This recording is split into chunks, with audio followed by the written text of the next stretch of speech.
जैसा कि आप सभी को पता है कि आम आदमी पार्टी इंडिया अलायंस में है। इंडिया अलायंस में रहते हुए हम 5 स्टेट्स पे चुनाव लड़ रहे हैं। आम आदमी पार्टी के कैंडिडेट्स उतारेंगे। इसमें टोटल 23 कैंडिडेट्स होंगे आम आदमी पार्टी के, जिनमें से 5 कैंडिडेट ऑलरेडी हम पहले अनाउंस कर चुके हैं। आज हम 5 और कैंडिडेट्स के नाम अनाउंस कर रहे हैं। इसमें मोस्टली दिल्ली से है और एक हरियाणा से है। दिल्ली से नई दिल्ली विधानसभा से श्री सोमनाथ भारती जी कैंडिडेट होंगे। साउथ दिल्ली लोकसभा से श्री सही राम जी कैंडिडेट होंगे। वेस्ट दिल्ली लोकसभा से श्री महाबल मिश्रा जी कैंडिडेट होंगे और ईस्ट दिल्ली लोकसभा से श्री कुलदीप जी कैंडिडेट होंगे। इसके साथ साथ हरियाणा में कुरुक्षेत्र लोकसभा से श्री सुशील गुप्ता जी आम आदमी पार्टी की तरफ से चुनाव लड़ेंगे। अच्छी if you want to add Gopal ji. अभी जैसा हमारे संगठन के राष्ट्रीय महासचिव संदीप पाठक जी ने बताया कि आम आदमी पार्टी दिल्ली, हरियाणा, गुजरात, पंजाब और आसाम, इन 5 राज्यों में आम आदमी पार्टी की उम्मीदवार इंडिया गठबंधन के तहत खड़ी कर रही है। जैसा पहले ही गुजरात के अंदर हमने भरूच से और भावनगर से उम्मीदवार घोषित किए थे, आज दिल्ली से चारों लोकसभा सीट जहां से इंडिया गठबंधन में आम आदमी पार्टी के उम्मीदवार खड़ा करने का निर्णय हुआ था, उसमें खासतौर से पूर्वी लोकसभा सीट से आम आदमी पार्टी ने एक ऐतिहासिक आज फैसला किया है। पीएससी के अंदर पूर्वी लोकसभा सीट जनरल सीट है। उस जनरल सीट से हमने कोंडली से हमारे विधायक कुलदीप कुमार, जो एससी कैटेगरी से रिजर्व कैटेगरी से आते हैं, उनको लड़ाने का निर्णय किया है, जो एक ऐतिहासिक फैसला है। शायद दिल्ली में पहली बार किसी जनरल सीट से एक रिजर्व कैटेगरी के कैंडिडेट को खड़ा करने का कोई पार्टी निर्णय ले रही है। दूसरी तरफ मालवीय नगर से सोमनाथ भारती जी, जो हमारे आज की तारीख में जल बोर्ड के उपाध्यक्ष हैं, पूर्व मंत्री रहे हैं दिल्ली के अंदर, उनको कैंडिडेट बनाया है। साउथ से सही राम पहलवान, जो तुगलकाबाद से लगातार ये तीसरी बार वो विधायक चुने गए हैं और ग्रासरूट स्तर पे, जमीनी स्तर पे, जिन्होंने काउंसलर के चुनाव से लेकर के और विधायक रहते हुए लगातार जिन्होंने वहां पर काम किया है, उनको पार्टी ने उम्मीदवार बनाने का निर्णय लिया है। साथ ही साथ जो पश्चिमी दिल्ली सीट है, जहां से पूर्व सांसद महाबल मिश्रा जी, जिनका एक लंबा अनुभव है, उनको पार्टी ने अपना उम्मीदवार बनाया है। उसी तरह से हरियाणा के अंदर आम आदमी पार्टी जिस तरह से पूरी ताकत के साथ संगठन निर्माण का काम कर रही है, तैयारियां कर रही है, उसमें कुरुक्षेत्र से आम आदमी पार्टी ने अपने प्रदेश अध्यक्ष और पूर्व राज्यसभा सांसद सुशील गुप्ता जी को चुनाव मैदान में उतारा है। इन कैंडिडेट्स के उतारने का जो पर्पज है कि कैसे जो आम आदमी पार्टी के हिस्से में सीट आई है, सारे कैलकुलेशन के बाद, सारे स्टडी के बाद यह निर्णय लिया गया कि उन सीटों को जीतना है। अपने हिस्से की जो जिम्मेदारी है इंडिया गठबंधन में, इस देश को बचाने के लिए, संविधान को बचाने के लिए सबसे जरूरी है सीट को जीतना। तो हर सीट पर चुनाव जीता कैसे जा सकता है, वहां की परिस्थितियों का एनालिसिस करके आज ये पार्टी ने निर्णय लिया है।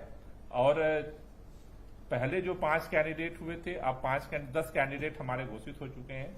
आसाम के अंदर हमारे कैंडिडेट पहले ही पिछली हमने घोषित किया था और आगे पंजाब में ही जल्दी घोषित करेंगे।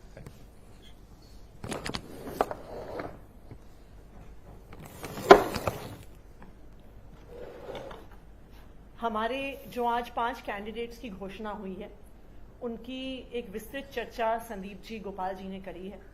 लेकिन जो हमारे ईस्ट दिल्ली के कैंडिडेट हैं कुलदीप कुमार मोनू जी, मैं उनके बारे में कहना चाहूंगी कि ये आम आदमी पार्टी ही देश की इकलौती पार्टी है जो कास्ट बेस्ड पॉलिटिक्स को आज खत्म करने का प्रयास कर रही है। वरना चाहे आप दिल्ली की राजनीति देखिए, चाहे आप देश की राजनीति देखिए, कोई भी सीट हो, चाहे वो लोकसभा की सीट हो, चाहे वो विधानसभा की सीट हो, जब भी टिकटों का फैसला होता है तो ये कहा जाता है जी ये ब्राह्मण सीट है, ये पंजाबी सीट है, ये जाट सीट है, ये गुर्जर सीट है, यहाँ पे ये कॉम्बिनेशन चलेगा, यहाँ पे ये कॉम्बिनेशन चलेगा। लेकिन जब से आम आदमी पार्टी राजनीति में आई है तब से इस प्रकार के कैलकुलेशंस को आम आदमी पार्टी ने खत्म किया है। आम आदमी पार्टी सिर्फ ये देखती है कि कौन जनता के लिए काम करना चाहता है, कौन पब्लिक के बीच में रहता है, कौन दिन रात पब्लिक की सेवा करता है, उनकी समस्याओं का समाधान करता है। और इसी को देखते हुए कुलदीप कुमार मोनू जी को हमने ईस्ट दिल्ली से कैंडिडेट बनाया है। कुलदीप जो कुछ साल पहले तक आम आदमी पार्टी के एक आम कार्यकर्ता थे, उन्होंने 2017 में पहली बार पार्षद का चुनाव लड़ा, वो पार्षद का चुनाव जीते, कल्याणपुरी सीट से पार्षद बने। उसके बाद कोंडली विधानसभा से उनको 2020 में टिकट मिला। उनके काम की वजह से, उनकी मेहनत की वजह से, उन्होंने जो पब्लिक सर्विस करी उसकी वजह से 2020 में जिस व्यक्ति ने एक आम कार्यकर्ता के तौर पे शुरुआत करी थी, 2020 में उनको विधायक का टिकट मिला। अच्छी मार्जिन से वो कोंडली की सीट जीत कर आए और इसी मेहनत की वजह से पार्टी ने उन्हें प्रदेश का उपाध्यक्ष भी बनाया। और आज ईस्ट दिल्ली लोकसभा जो एक जनरल सीट है उसे उन्हें वहां से चुनाव भी लड़वा दिए। तो ये टिकट जो हमने ईस्ट दिल्ली में दी है, मुझे ये लगता है ये आम आदमी पार्टी की पॉलिटिक्स का एक द्योतक है कि आम आदमी पार्टी सिर्फ राजनीति करने नहीं आई है, आम आदमी पार्टी इस देश की राजनीति को बदलने आई है। और मुझे इस बात पर भी गर्व है कि हमेशा दिल्ली के लोगों ने इस राजनीतिक बदलाव का समर्थन किया है और मुझे पूरा भरोसा है कि जो प्यार, जो भरोसा दिल्ली वालों ने हमेशा आम आदमी पार्टी को दिखाया है, आने वाले इस लोकसभा चुनाव में भी वो दिखाएंगे। Thank you. Thank you. Sandeep ji, 8वां नोटिस अभी सीएम को आ गया है, एक के बाद एक नोटिस आएंगे। जैसा कि आप सभी को पता है और पूरे देश को पता है कि सारे नोटिसेस इलीगल हैं और अभी स्पेशली ये नोटिस का मैटर जो है कोर्ट में है, तो कोर्ट का इंतजार करते हैं, कोर्ट के ऑर्डर का, वर्डिक्ट का इंतजार करते हैं। संदीप जी, कोई कोऑर्डिनेशन कमेटी भी आप लोग बना रहे हैं कांग्रेस के साथ दिल्ली में, खासतौर से कोऑर्डिनेट करने के लिए, क्योंकि काडर मोबिलाइजेशन दोनों पार्टियों का होगा एक दूसरे की सीटों पे, तभी जीत सुनिश्चित हो पाएगी। बिल्कुल आप सही कह रहे हैं, इसके लिए हमने प्रपोजल रखा हुआ है। मेरा मानना है कि कुछ दिन में ये मटेरियलाइज हो जाएगा। दोनों पार्टी के पास जो वोट आया था पिछले लोकसभा चुनाव में, उसका एक बड़ा उदाहरण दिया जा रहा है कि अब भी बीजेपी और आप दोनों के वोट बैंक में 16-17% का अंतर है। आपको क्या लगता है कि दोनों पार्टी के गठबंधन के बाद कितना उसमें बदलाव आने की उम्मीद आप लोग गेज कर रहे हैं, कितने कार्यकर्ता जुड़ पाएंगे? देखिए, वो सीधा जब आप वोट शेयर को ऐड करके जो निकाल रहे हैं वो राजनीति में बिल्कुल करेक्ट कभी उतरता नहीं है। टोटल वोटिंग परसेंटेज को अगर आप देखेंगे तो हर इलेक्शन में वो अलग अलग वेरी करता है। किस सेगमेंट से कितना वोटिंग परसेंटेज टर्न आउट हुआ वो अलग अलग डिपेंड करता है। इलेक्शन डिपेंड करता है, कैंडिडेट पे भी डिपेंड करता है। और जब आप कॉम्बिनेशन में दो पॉलिटिकल पार्टीज आते हैं तो ये सारी परिस्थितियां बदल जाती है, तो वो वर्कआउट नहीं करेगा। इस बार इंडिया अलायंस पूरी मजबूती से चुनाव लड़ रही है और देश को एक विकल्प की जरूरत है, तो पूरी जनता की जो मानस है वो बदलाव के लिए रहेगा और चुनाव जीतेंगे।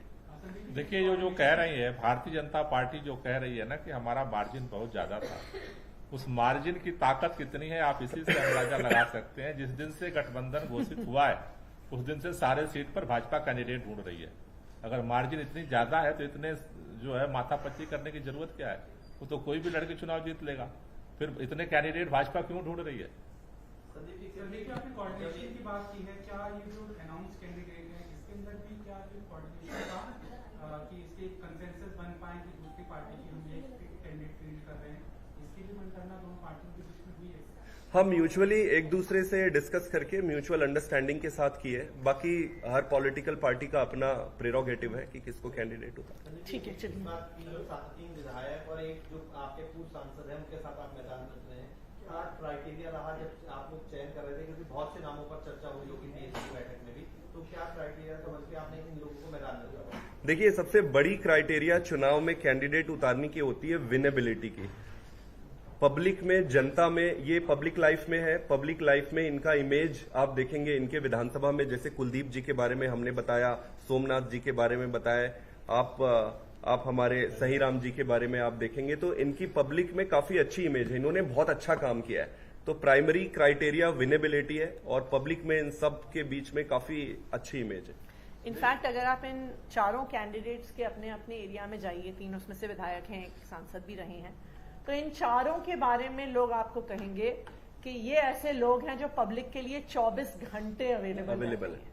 और मुझे लगता है कि ये सबसे बड़ी बात है। ये भी दिखाता है कि बीजेपी का क्या है, बीजेपी का सांसद न कहीं दिखता है न कुछ करता है।